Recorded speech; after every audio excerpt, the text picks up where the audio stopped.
सरहद्द पुणे आणि अखिल भारतीय मराठी साहित्य महामंडळाच्या दिल्लीत होणाऱ्या 98व्या अखिल भारतीय मराठी साहित्य संमेलनासाठी विशेष रेल्वे मंत्रालयाने मंजूर केल्याची माहिती संमेलनाचे आयोजक संजय नहार यांनी पत्रकार परिषदेत दिली आहे। संमेलनासाठी दिल्लीला येणाऱ्या महाराष्ट्रातील साहित्य रसिकांसाठी एका विशेष रेल्वेची संस्थेने मागणी केली होती। पुण्याचे केंद्रीय मंत्री व संमेलनाचे सहकार्यवाहक मुरलीधर मोहोळ यांच्या प्रयत्नाने ही रेल्वे मंत्रालयाने मंजूर केली आहे।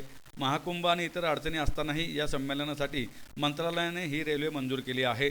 17 डबे असलेली ही रेल्वे पूर्णपणे स्लीपर क्लास आहे। ही विशेष रेल्वे 19 फेब्रुवारीला पुण्यातून निघेल आणि 20 फेब्रुवारी रोजी दिल्लीत पोहोचेल। परतीचा प्रवास 23 फेब्रुवारी रोजी रात्री सुरू होईल। 24 तारखेला ती पुण्यात पोहोचेल। ही विशेष रेल्वे असल्याने यासाठी भरावी लागणारी रक्कम सामान्य तिकिटाच्या 3 पट आहे। यामध्ये सवलत देण्याबाबत शरद पवार आणि मुरलीधर मोहोळ हे आग्रही आहेत, त्यामुळे काही सवलत मिळण्याची शक्यता आहे। मात्र रेल्वे मंत्रालयाने कुठल्याही प्रकारची सवलत कोणालाही न देण्याबाबत धोरणात्मक निर्णय घेतल्याने ही सवलत न मिळाल्यास दिल्लीला येणाऱ्या साहित्य रसिकांची अडचण होऊ नये यासाठी 1500 रुपये भरून रेल्वे प्रवासासाठी नोंदणी करण्याचा निर्णय संयोजक संस्था व महामंडळाने घेतला आहे। याशिवाय जादा येणारी ही रक्कम मराठी भाषेवर प्रेम करणाऱ्या प्रयोजकांद्वारे अथवा हितचिंतकांकडून देणगीद्वारे जमा करण्याचे प्रयत्न आहेत।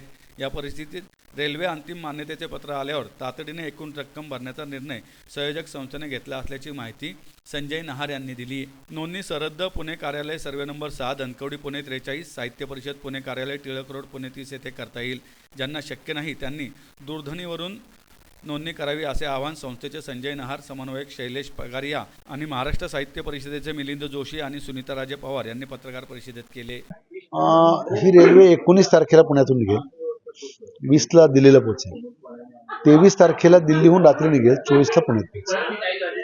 आणि खूप अडचणी असताना पण रेल्वेने मदत केली आणि एक रेल्वे पूर्ण मंजूर केली। प्रत्यक्ष होणारा खर्च हा प्रत्येकावर 4.5 ते 5 हजार पेक्षा जास्त आहे, पण महामंडळाने आम्ही केवळ 1500 रुपये घेऊन साहित्य रसिकांना ही सेवा उपलब्ध करू। आत्ता 750 पर्यंत आम्ही गेलोय सगळे धरून, कवी वगैरे। अजून एक 250 वाढतील। त्या रेल्वेमध्ये 1200 लोक असतील।